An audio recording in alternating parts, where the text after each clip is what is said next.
Es ist Mental Health Monday und heute geht es um Binge Eating Disorder. Let's break it down. Es gibt verschiedene Arten von Essstörungen. Die eine oder meist bekannte ist Anorexie, dann haben wir atypische Anorexie, dann gibt es noch Bulimie und zwischen ihnen ist halt Binge Eating Disorder. Ja, aber weißt du, die Leute können ja einfach weniger auf ihren Teller nehmen, dann würden sie sich auch nicht so überessen. Denkst du allen Ernstes, wenn das so einfach wäre, würden es die Leute trotzdem machen? Es ist ein gestörtes Essverhalten, das die Leute überessen tun, aus verschiedenen Gründen.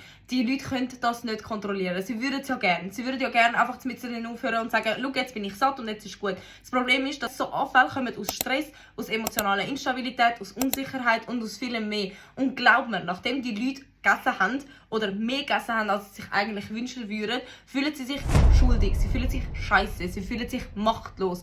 Und dann ist es so inconsiderate, dass du einfach findest, ja, isst doch einfach weniger. Applaus, du hast emotional einfach nicht die Intelligenz dazu, um diese Person wirklich zu begleiten. Ein Binge-Eating-Disorder ist genauso wichtig zum Ansprechen wie eine Anorexie oder eine Bulimie. Also, was ich von niemandem mehr höre, von wegen, hör doch einfach auf so viel essen, weil wenn sie es würden können, dann würden sie es ja auch machen und dann hätten sie das Problem ja nicht.